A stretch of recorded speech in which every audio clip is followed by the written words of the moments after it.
I think it was more or less in a roundabout way. Like, oh, Wes, like you're not making much progress on these things that are actually assigned to you.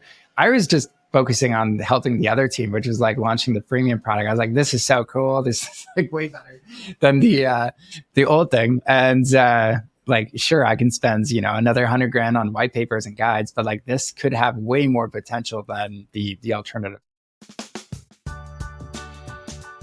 Hey, welcome to the show. I'm your host, Andrew Kaplan, and this is a show where I get to chat with some of my SaaS heroes, people that work on and around cross-functional growth teams, to hear about their career journey and explore some of the toughest moments that they encounter along the way.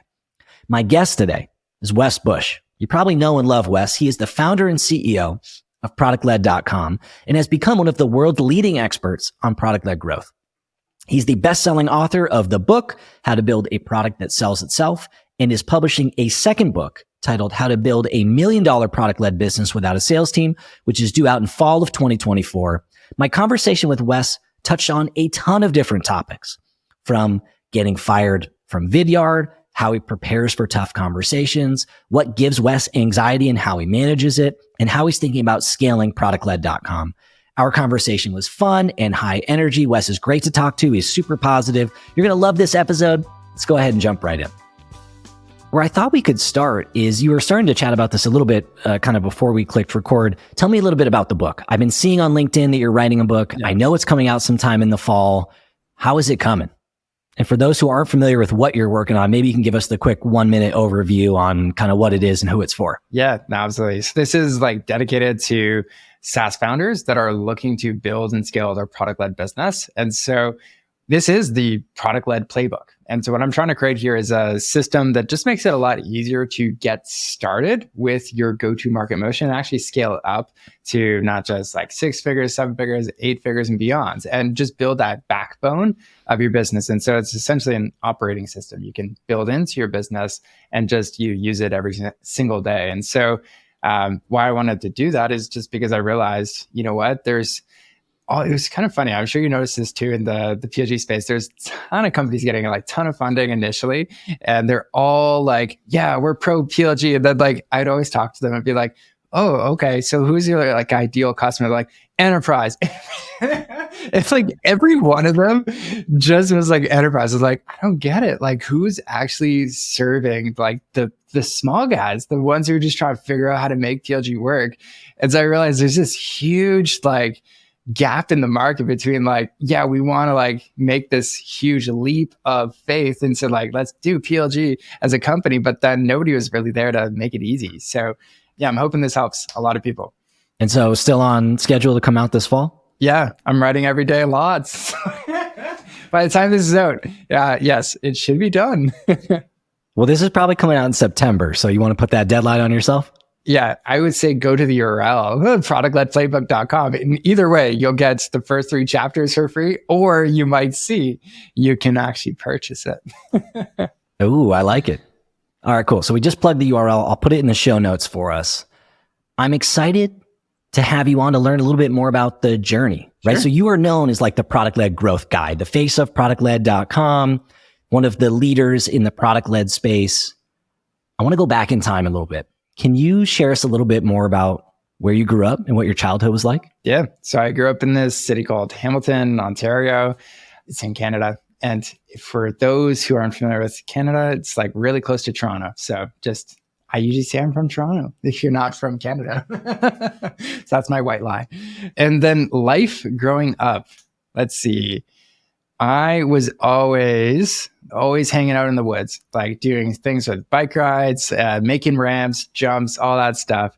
So I was about like 12 or 13. And then I like really got into like making money. I was like, this greedy kid. No, I just was good at it. And so I was like, all right, I'm going to do like, initially it was like paper business, but I was always looking for like efficiency wherever it was. So I was like, mailing out newspapers and stuff like that. But I was like, oh, I could do like not just one, I could do 2 of these routes and deliver to the same house and get paid twice as much for the same work. It's like trying to milk these newspaper companies, but I'm like, I'll send that one a day later than it should be, but nobody will know because I'm so consistent.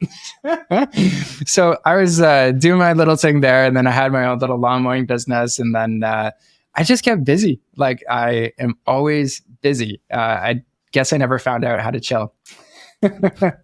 And where does that come from? The entrepreneurial itch, the push. Like, are your parents entrepreneurs? Are they small business owners too? They're both realtors. So yeah, like I guess that is definitely their own business on that end too. So probably got some of that from them, but I don't know. I feel like I was just born with a lot of drive and like energy. And then together, it's like, if you have a lot of drive, energy, ambition, then it's like, well, what else do you do?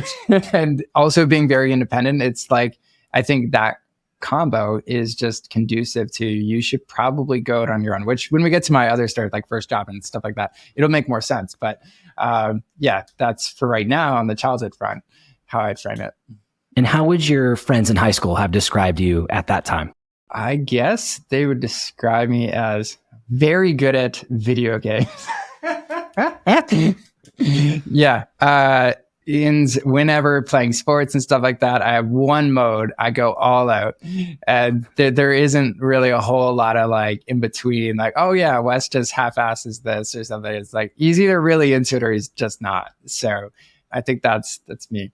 And as you think about your business today, it's interesting that you said video games, because I think a lot of times about running a business is kind of like a video game. Oh yeah. Like you unlock these new levels, you have to figure out how to play. Like, does that analogy resonate with you? Do you think about that too? Oh, I think about that all the time. And I think about like skills are like the only thing holding you back from where you want to go. And it's like, oh, okay. Like just like in a video game, you don't have the right skills to level up, or you haven't put in the right amount of time to kind of figure out what it takes to get to that next level. And so, yeah, I think that's very fitting.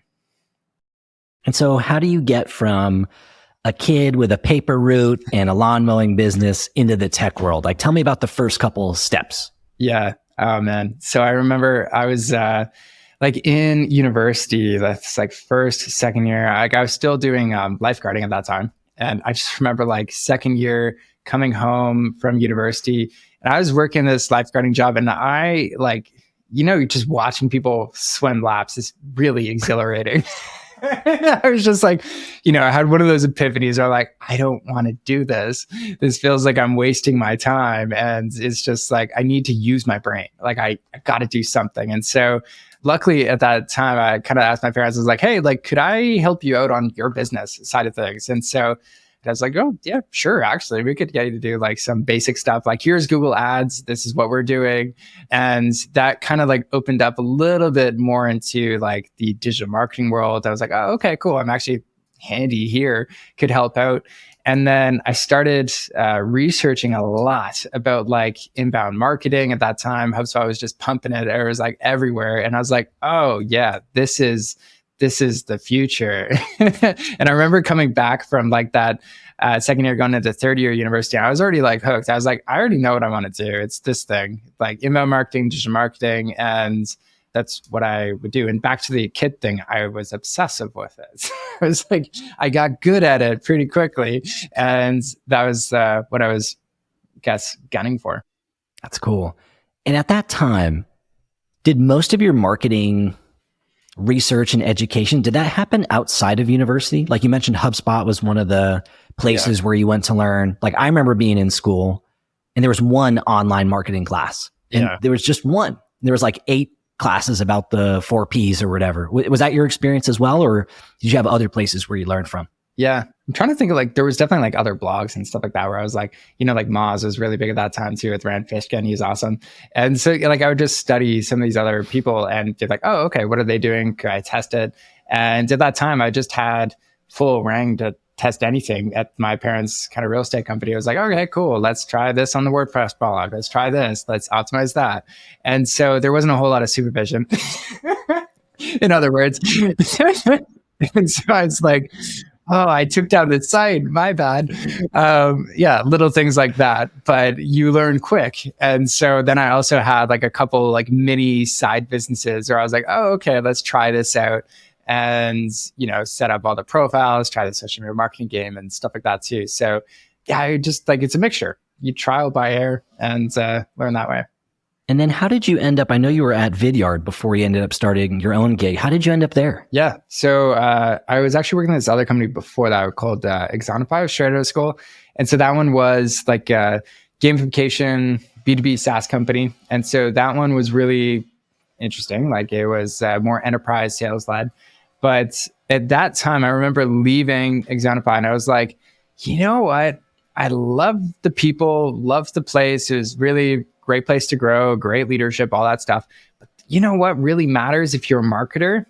You got to care about the people a lot. You got to get interested with who they are and all that stuff. It makes the job so much more fun. And so at that time, I heard about Vidyard and I was like, oh yeah, marketers can sell to marketers. How cool. That seems a lot more fun. And sure enough, it was a lot more fun because when you're researching, you're writing stuff, it's more natural if you generally give a shit about the people. It's like, there's the ultimate hack in business, like care about them and it gets easier to serve them. I think there's two things that are really interesting there. One, there's no better job than when you are the ICP. Like if you are the customer, potentially, it's so fun because you understand them deeply and it's like, all the cultural stuff and you kind of know instinctively like what might hit or not hit. And then the other part of it is, and if that happens to be selling marketing stuff to marketers, that's the best, right? Because that's where you get the longest creative leash. Yeah, absolutely. You nailed it. All right. So you shared a couple things. I'm going to dig into some of the speed bumps along the way. So you shared a couple things that I wanted to highlight. You shared something on LinkedIn a few months ago, but I scrolled way down in your feed and found it. Here's what you said. I want to explore it with you. You said, I got fired for challenging my leadership team's approach. I was fresh out of college. I was eager and constantly questioning the status quo. I'd ask, is this the best way? Or can we try a different approach? And my creativity and questioning didn't mesh well with a more experienced team. So after getting fired, I moved into consulting and discovered that my challenging nature was actually a strength.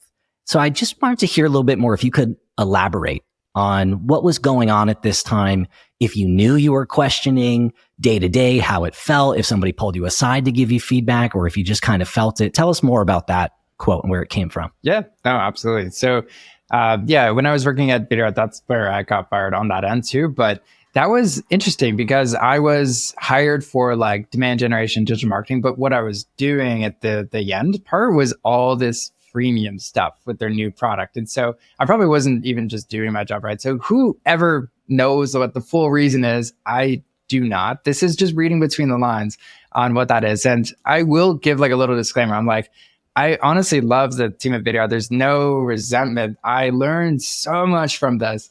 So there's no ill will here whatsoever. Even the boss, anything else like that. Wish her the best. So on like that end, yeah, that was like kind of what was going on. And is there a specific piece you wanted me to dig into? Well, let's contextualize it first. Sure. So how big is the company at this stage and what is your actual job title? Yep. So demand generation specialist. And then for the team size, it was about 100. So when I started, it was like 50 or something. So like huge growth within that year. And culturally, were they at a point where they liked questioning things? Like, I feel like companies go through this trajectory where at first they just need to build stuff and they go 0 to 1. And it's sort of like, well, if you built the thing, you get celebrated. Yeah. And at some point they go through a transition and it's all about questioning and breaking through plateaus. And then at some point you start to slow down there and you need to innovate and build some new stuff. So were they in that middle stage yet? Were they starting to question and culturally was that okay at that point? I think they were beyond that where they had something that was working. And they were like, okay, we just got this big round of funding. We need to double and continue doubling every single year to make this work. And so they just brought in a lot of senior leadership that was like, hey, we have done this playbook. It's worked at the last company I was at. Let's install the playbook here and let's do the same thing. And so there was a lot of experience and that's fantastic on that end. But then I think that part of the questioning was like, listen, like this playbook has worked. I've seen the other side. And there was a little less of like, okay, let's take that into consideration because, we know this works. So why mess with what works? What's an example of something as you reflect back? Is there maybe one thing that comes to mind where there's something that was part of their playbook that to you, you just didn't quite understand and you were poking out a little bit? Yeah. So like for the free trial, as an example, that was something where it's like, okay, we did try it. And then like, I remember kind of gathering everybody like on the leadership team where I was like, hey, listen, like this is, if you sign up, like here's what happens. Nothing. You go through this experience. Best expectation is like, I actually find it hard to upload a video. I can't even automate this or go through integrate marketing analytics to see like who watched my video, which was their value prop. It's like you could actually see, oh yeah, Andrew watched 50% of this video. Cool. And you would integrate that into their full CRM and everything else like that. So to see value it was a long time. And so we were just trying to get people aligned on like, hey, like let's prioritize this. But it was like, no, we have this sales-led playbook. We need to do this. And it's not on the roadmap. You know, we're working on this big deal, $1 million plus deal. It requires some of these features. We're going to prioritize that. And, you know, maybe in a couple quarters or something like that, maybe we'll think about something like that to improve the onboarding. But like, it wasn't like, yeah, that's priority, the product-led thing. And so as you reflect back on it, because I think there's a lot of folks who are in similar positions today. Maybe they work at a company and they either don't understand or they don't agree with some of the decisions that their leadership team has made.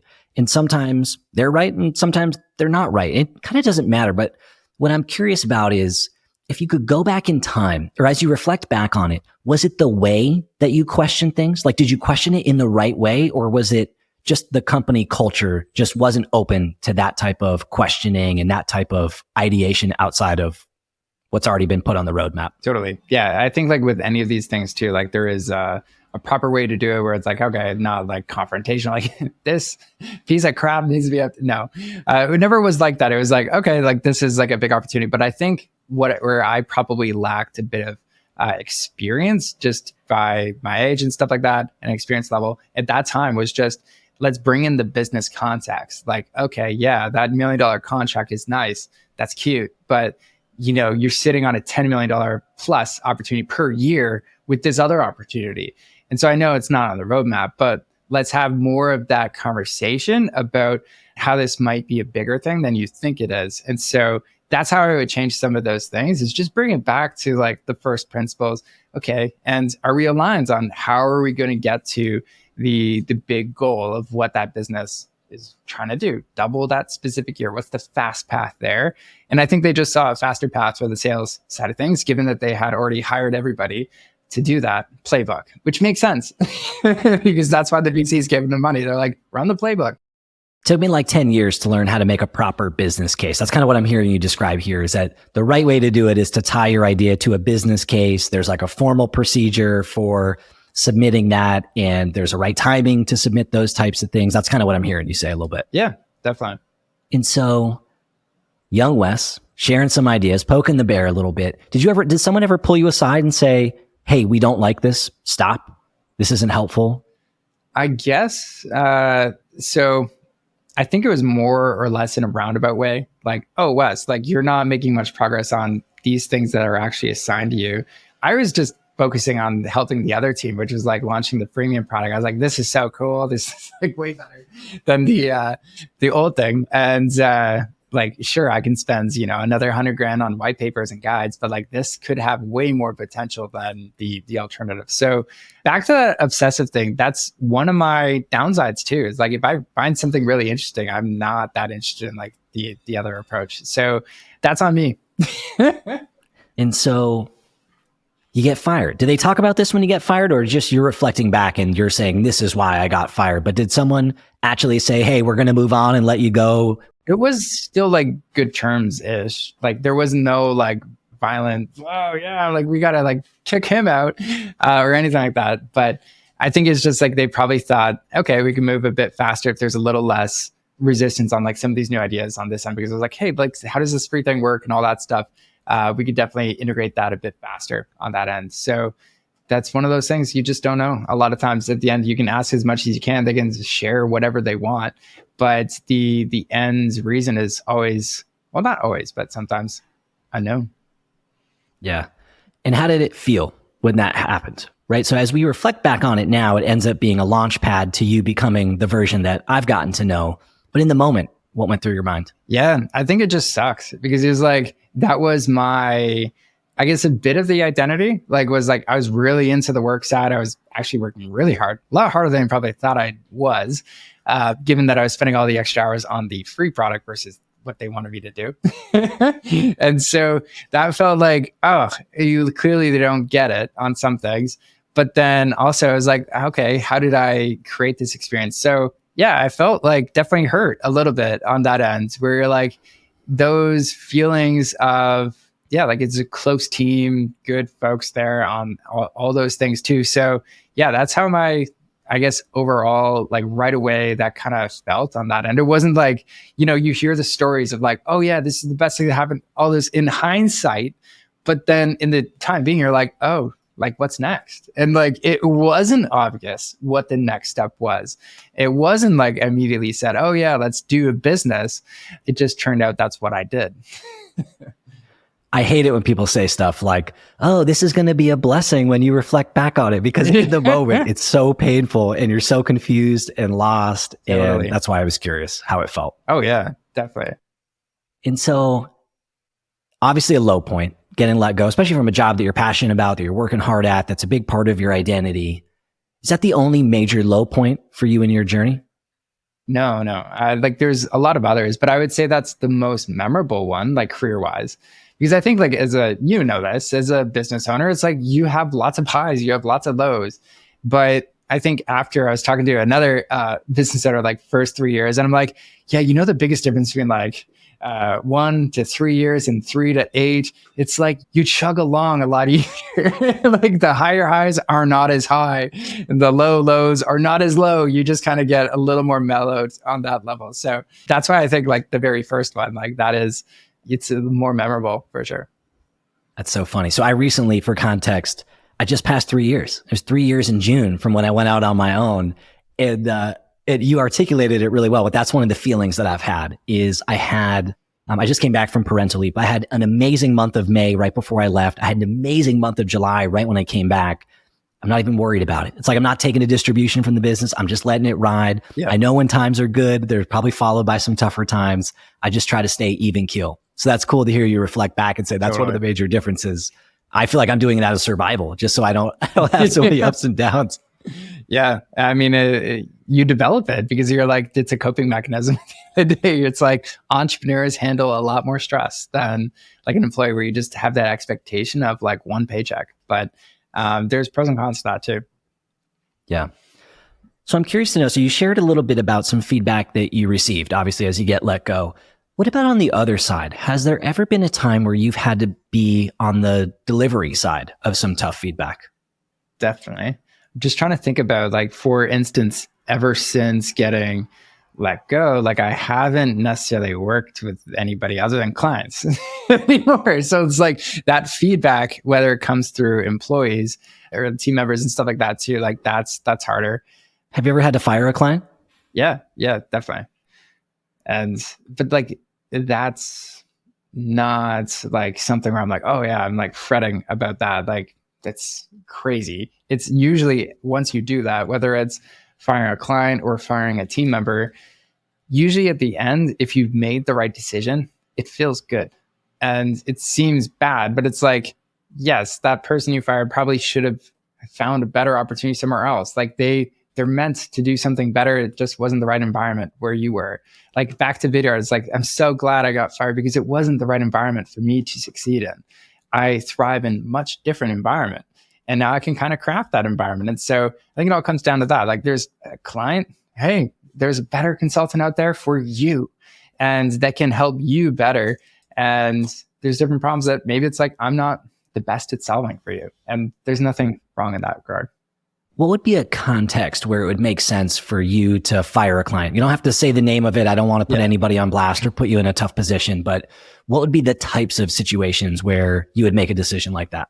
Yeah. So one of the biggest things that we've identified for us to see success with companies implementing PLG and scaling it up is a functional leadership team. So if that leadership team is dysfunctional, where like the only thing they do is like look up to the CEO and like, okay, whatever he says. And then he changes his mind like every 2 or 1 month or something like that. It's like, okay, that's kind of hard to operate in like long term, given that PLG is something that will take a long time to actually go through. That's the first thing is like functional leadership team. But really the more important one is just core value alignment. Like there is some core values. I'm sure you notice this too with like product-led companies. It's like one of the first ones I'm big on is like simplicity. Like, hey, listen, do you agree? Like, do we want to make a company that's actually simple for people to not just use, but that also comes down to what do we create? How many things do we create? And clients where it's like, yeah, let's do everything. And for all of us, I'm like, all right, we're going to have a chat. Like, this is probably not going to work out that well because just to get one of these flows working really well for like a user to get to sign up to value and all that stuff, it's really friggin' hard. Try like 1,000 of them. That's really tricky unless you have like this completely horizontal product or something like that, but where it has to be that way. But many times it doesn't. And so I see those kind of like two factors is the biggest thing, core values, and then just functional leadership teams. This episode is brought to you by Novatic. We're seeing the next phase of product-led growth emerge right now. The first phase of PLG was all about using your product as a go-to-market tool, basically creating free plans, free trials, or reverse free trials, getting new accounts to sign up, and then layering in retention and upgrade programs. It was a solid playbook. The only challenge is that the product value is hidden behind your sign-up form, which means that most of your visitors never get to see it. The next phase of PLG is all about leading with product value, creating interactive product demos, embedding them on your website, and letting people play with them, click around, and see the value before signing up. This engages way more people, which means more experience that value, more convert to your paid plans, and more become brand advocates. If you're sold on the idea, but not sure where to start, check out Novatic.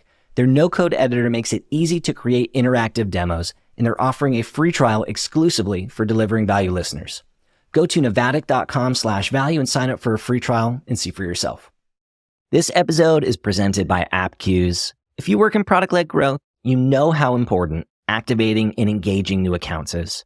Turning new accounts into active users is critical to your success in a PLG environment, and typically why activated accounts is a North Star metric for growth teams.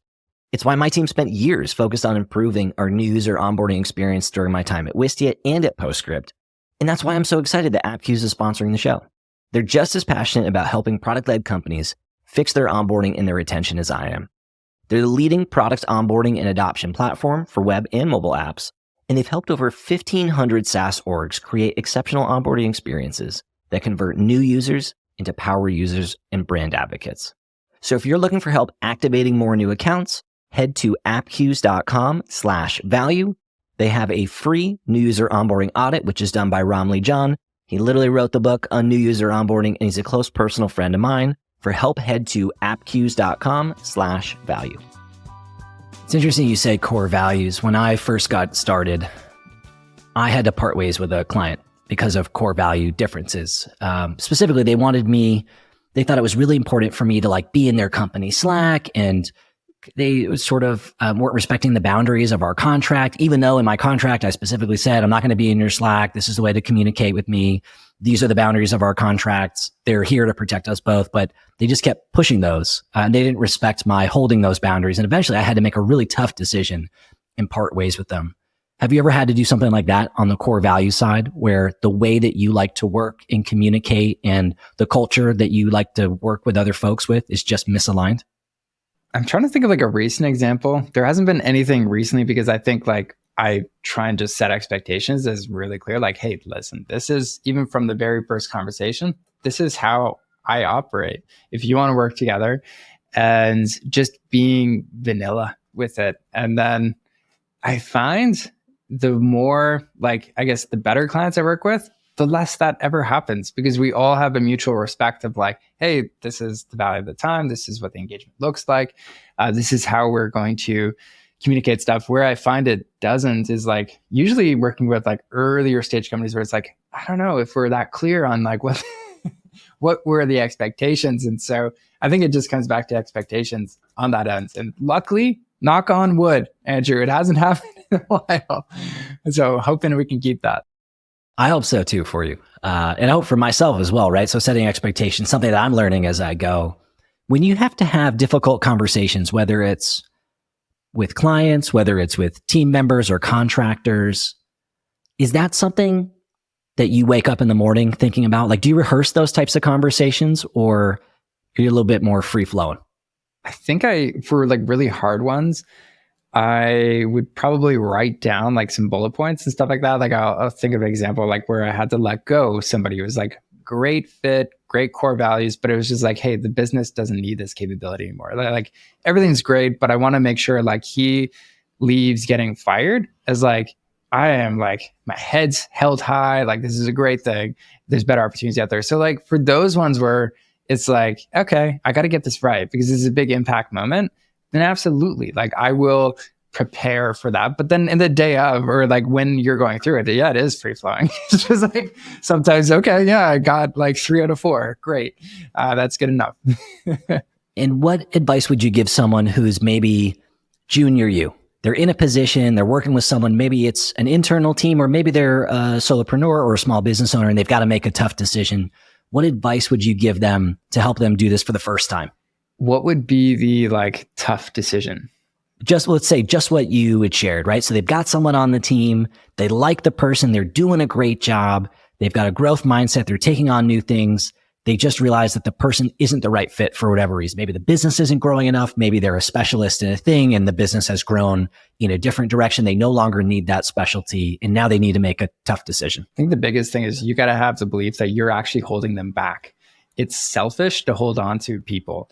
When you look back, like one of the conversations I always have with everyone on our team, especially direct reports, is like, hey, what's your vision? Like, what does success look like for your life next like 5 years?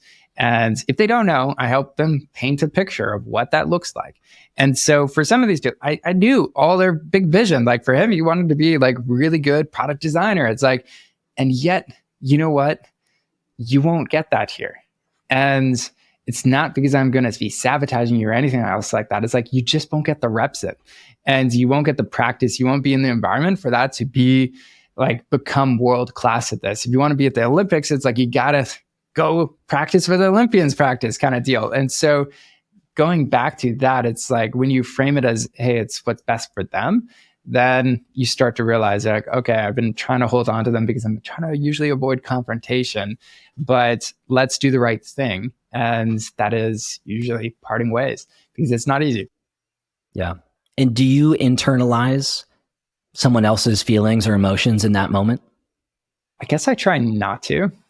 Like there's, with every direct report, there's always like the, I want to treat you like a friend, but then I'm also your boss at the end of the day. So there's like this fine line of like, I care about you. You got to know that.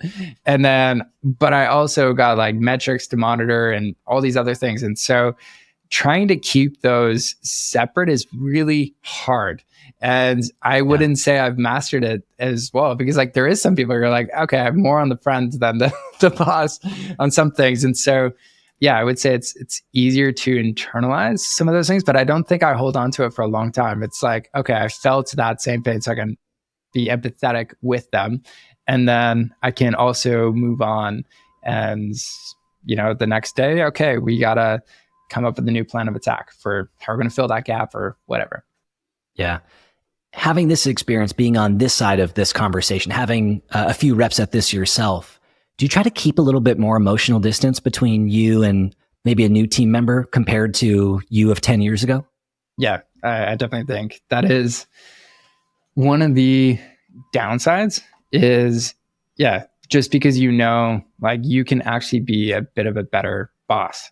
And a boss is the wrong word, but like a coach as well. Like if I treat you like a friend, I might actually go a little too easy on you when I see like, okay, no, I want to, at least this is my culture. I want to create a ProductLed. It's like, I want to create an environment where you can become world class at whatever you're doing. And as long as that aligns with like where the business is headed.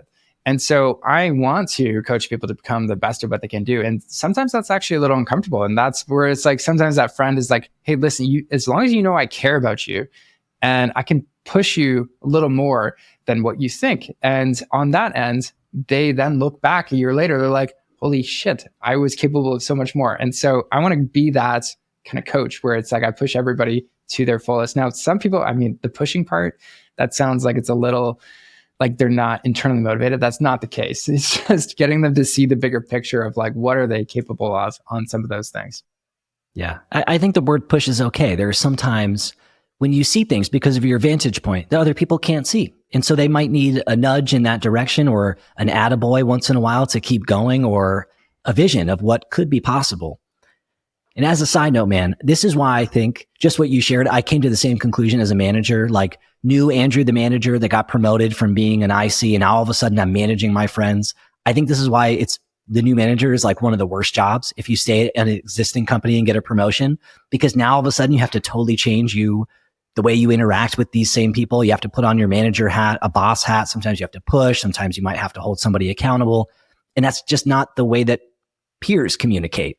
And so I think that this job is so hard when you're first promoted to being a new leader or a new manager. And I came to the same conclusion, which was it'd be helpful for me to keep just a little bit more emotional space between myself and my teammates that I'm managing, as well as myself and my company, in case my company has to make a tough decision for me as well, just like what you experienced getting let go. Yeah, absolutely. All right. So you also shared something. I'm going to switch gears. You spent 19 weeks of 2023 traveling, which is outrageous, right? That is a ton of time to be traveling. Two-parter. One, what was your favorite stop? And then two, I want to learn how you're able to still push yourself and balance work and life when you're outside of your typical routine. Yeah, no, absolutely. So the favorite place, this isn't necessarily has to do with the place. It's just the people. Since I think the biggest X factor on like anybody's life happiness is just really the people you're around. And so regardless of the place, like the people were fantastic. We were in Playa del Carmen, Mexico. And I think one thing that made it really cool is we all lived within like basically like 500 meters of each other, which is pretty cool. And then, so we just did life together. So we were all business owners. We all like had our significant others there. And so that was just amazing to be able to go into that area, whether it's like going to CrossFit or grabbing a coffee, working at the cafe or something like that. You just had this integrated life where we're all working, but we're all also just enjoying this new place. And so that was really kind of special. And it's back to the other part of the question of like, how do you integrate like work, life, fun, all that stuff? It's tricky because you just do life with each other. Like it's that simple. Like for instance, in the morning, I would swim with another business owner. We would chat business and shop. And it's like, fantastic. Now for like the mornings, it's like, I just do my normal thing. I do my deep work. But then like when I'm done work, it's like I do CrossFit with the other business owners. We have dinner together and it's like, you just integrate it. And like, when I look back at like this year, I'm like, my best months oddly were like the January, February, March. I'm like, coincidence? I don't know. But I think there's definitely something there when you surround yourself with like a great community. And then you have that, whether it's accountability or just support for like talking through some of your issues. I think that's the biggest, back to the disadvantage of like having that space with your team, is you do need to recreate that with other business owners where you can actually be like just more of that friend with them and be like, hey, here's my issue. Like, and they're like, okay, I can coach you from afar. I don't care as much about the business. Obviously they want you to win and all that stuff too, but they can see things from that like bird's eye view that you desperately need as a business owner. We're like, am I seeing this right? If we look at it as well, so that's amazing. As a quick side note, if we look at it on a per unit of work basis, are you working less when you're traveling versus like when you're at home in your typical routine? Yeah, right now everything's skewed since I'm deep book mode, and it seems like it's a lot, but it's more enjoyable work. So I would say it's about the same. So you're just working more efficiently. You've got more support. You've got more brainstorming partners. You're not working more. You're not working less. Yeah. You're just working differently with more support. Yeah, for sure. Dude, this is what I want as a side note. I have been craving a bit other support from other solopreneurs or other small business owners to do something like this, to workshop each other's businesses, to support each other, to problem solve. That's really cool that you did it. How did you meet the people who you went with? It's so funny. So Kat, my fiance, like she is the ultimate nurturer, which is great because I kind of suck at this. So we knew like in advance, like we're going to Playa del Carmen. And so she, like every single week, it almost seemed like had other people scheduled to come like visit. So there was a couple other couples where they were like, okay, we're going to stay for a longer time. And then oddly enough, with this other couple, I knew them from Toronto, from this other community we're a part of. And then I'm just at one of the cafes and I'd like bump into them. I'm like, oh, hey, they're living on the same street as us. Like, kid you not, like a minute walk. I was like, how the heck did that happen? Like both of us booked so close to each other and stuff like that. So some of it's like serendipity and stuff like that too. Others is just, planning. So I think you got to have that mix. That's cool. And you're someone, so I've gotten to know you for a few years now. I feel like we first met maybe in like 2016, 2017, when you were doing the conference for the first time. And we've kind of kept in touch ever since then. When people ask me to describe you, I would say things like super high energy, extremely positive, always in a good mood, always upbeat, really fun to be around. Where does that come from? I guess I don't know any other way. It's like, why were you? And it's like, because I think being like down in the dumps is not as fun. I don't know, the positivity, just, you stump me. I don't know what it is. It's just who you are. Do you ever, let me ask a different question. Do you ever have down days? Like, do you ever struggle with self-doubt? Like, I'm someone, I grew up Jewish, right? So growing up Jewish, I feel like a little bit of anxiety is built into your DNA. And you're constantly a little worried that the bottom is going to fall out. Like, that's just kind of my baseline. And so I'm someone who does struggle with self-doubt. And so I'm curious, you being brought up uniquely the way that you are, if that ever plagues you. And if it does, what it looks and feels like for you. Yeah, I think it's just like anxiety in its own way, where it's like you say from what you can see, like, oh yeah, like everything's positive. Yeah. Rah. It's fun. But then I am really good at hiding that stuff, like the anxiety and stuff, which is actually not that healthy, to be honest. It's like, I should probably be like, hey, I need some help here on this end. But yeah, that is one of those things, like whenever I do have those specific days where I'm like, okay, I'm really questioning this. This is a fun thing for anybody that struggles with anxiety, is like actually lean into it. Like why is that specific feeling bothering you? And a lot of times, this is at least my fault in some areas, is like I tend to be more of an avoider. Like that's my like opt out thing. Like, oh yeah, I'll watch a movie, whatever. Something that I don't have to think about this core issue.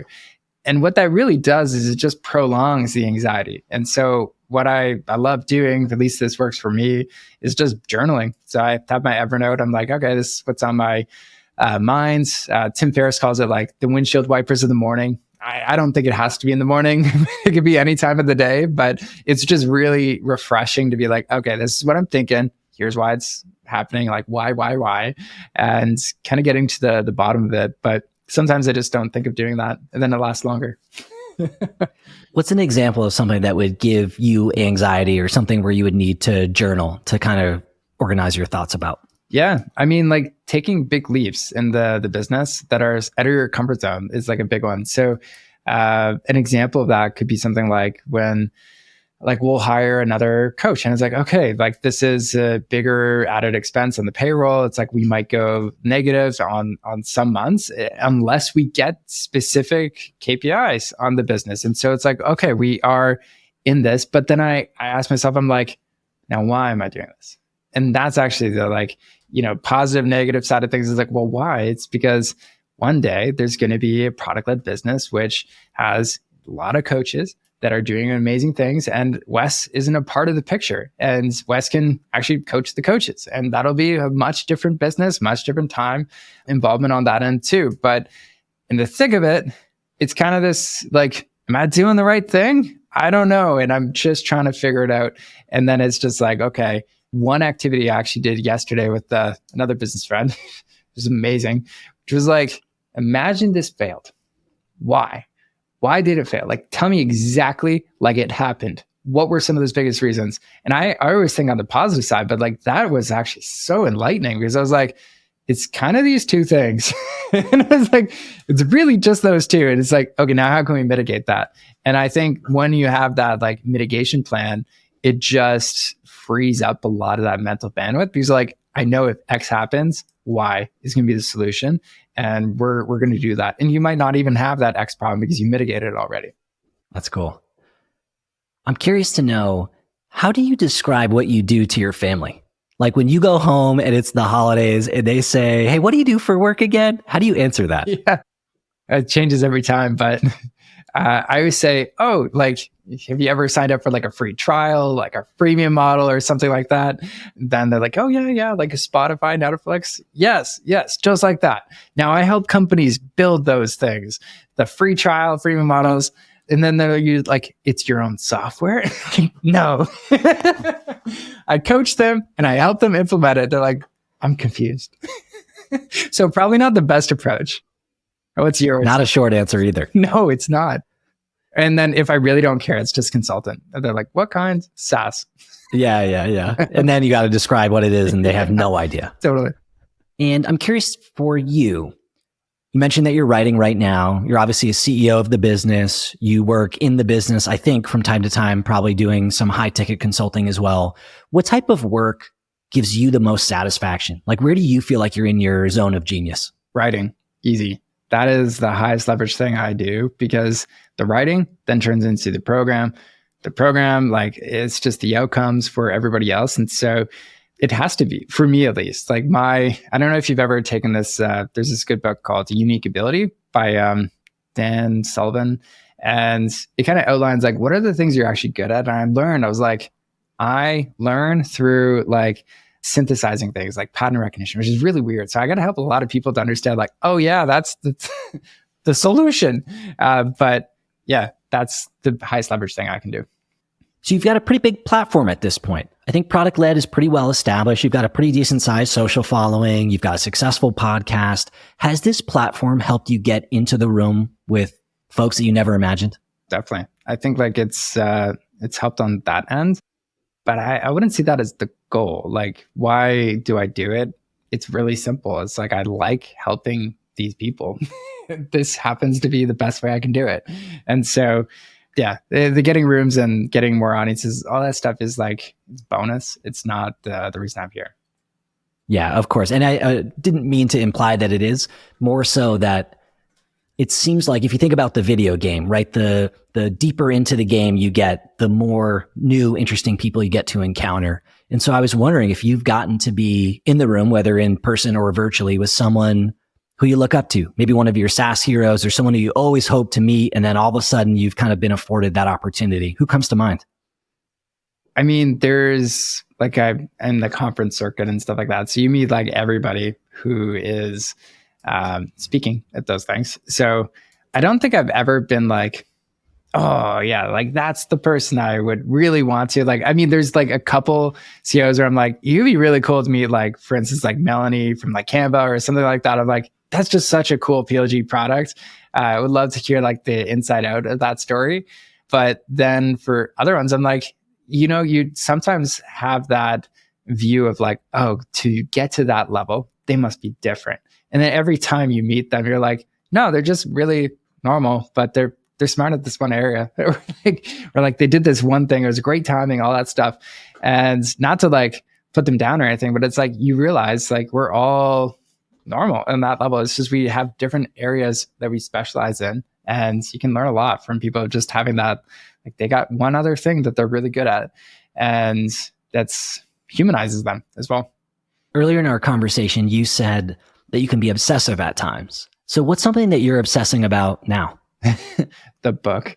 But I go through phases, like on the personal side, like pickleball used to be my jam, man. Dude, it's so funny. I saw that you hosted a pickleball tournament at some conference. I can't remember which one. Yes, that was fun. I still like playing, but it's like, going from 0 to like 85, 90% proficiency in like any sport. I'm like, I love that. That's fun. But then there's things in like PLG. I'm like, that's definitely obsessive. Like getting into the weeds and understanding that topic. I think it's just mastery. Like I want to be really good at something. And so, which is hard because like when I was trying to learn skiing, I was like, screw this. Like I hate this. This thing's hard. I keep falling down. So when the expectation is always mastery, I think that's kind of dangerous too. But when you find something you like, it's easy for me at least to kind of go to the next level. And if we could go back in time, what is one skill that you wished you worked on sooner and why? Yeah, it sounds funny coming from the PLG guy, but sales. That is one of the things I actually wish I learned, because not just because it's like sales is great as a business, but it also translates so much into like PLG and everything else. It's like, if you're really good at this stuff, you can you just have to do that in a touch-free way and everything else. That's always how I describe it. That's literally exactly how I describe it too. That's so funny. Yeah. So that would be my biggest, like, I guess, hack. I wish I went a little bit more down that path too. And for you running your own business, like what are your goals at this stage of your career? Yeah. The biggest like unlock, it's a fun one, is making sure the business can pass the Thailand test. And so I've been in Thailand with this business before, but I was waking up pretty early or staying up late to make calls work. And so that's my next unlock, is really just having the business run where it's like I can be anywhere in the world and it can run on its own, and I don't have to be on a call at a specific time or anything like that. And so, yeah, that's what I'm working for. And in order to do that, like that's part of the reason with the book. It's like it's productizing what we do. And then it's just we need to enable other people to kind of implement it. And so you mentioned the Thailand test. When is that booked? Like, is there a hard date that you're working towards there, or you just want to go to Thailand? It doesn't have to be Thailand. It could be anywhere with a very bad time zone. I'm looking for those. So yeah, it should be sometime like early to mid next year, I'm hoping. Cool.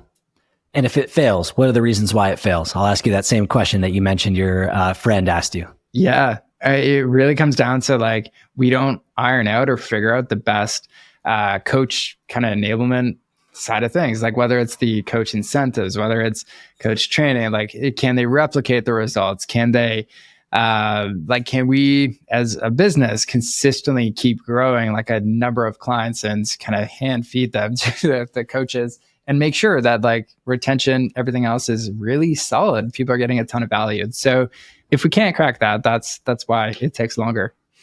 It'll happen though. It's if, not, it's, what do you call it? It's when, not if. When, not if. The Thailand test. I like that. Yeah. Got to make it fun, man. It's back to the game thing. Our game theory at the beginning. It's a game. It's like, this is the new level of business. It's the Thailand test level. You know what's really interesting is using that analogy. What you did in Mexico was multiplayer mode. Totally. It's been something I've been thinking a lot about too, is like, how do you go multiplayer? What does it look like? How can you leverage other characters? How can they help you? And it's different. Yeah, I love that analogy. I want to play more multiplayer in this season. All right. So as we wrap up here, first of all, thank you for coming on, sharing your journey, sharing your story, and a few of the speed bumps. For folks who are listening to this, they're all going to have heard of you. But just in case, if somebody hasn't already been following you or aware of what you're up to at ProductLed, give us a quick pitch and tell us where they should go. Yeah. I mean, if you want all my free books on product-led growth, Randy John's book, product-led onboarding, and just like learn as much as you can for free, just head on over to productled.com. You'll find all those books for free, a lot of other free stuff, free masterclass, all that end. And then if you like LinkedIn and want some free PLG tips, you can just follow me at Wes Bush. Thank you, sir. Awesome. Thanks so much, Andrew. Thank you for listening to the pod. I hope that you enjoyed the episode. If you did, the biggest gift that you could give me as a small business owner and as a content creator would be a review. You know the game. You can go on to Apple Podcasts. You can go on Spotify. Leave a review. That would help me service this content to other folks who are like you. Obviously, you should subscribe to the content if you really dug it. And if there's feedback that you have for me, folks you think I should chat with, stuff that you wish I would gloss over faster, whatever it is, I'm all ears. I work in growth. You're not going to hurt my feelings. I try to collect feedback and iterate quickly. You can reach out to me on LinkedIn at Andrew Kaplan or on Twitter at @akaplan. Otherwise, hope you enjoyed the episode, and I'll see you next show.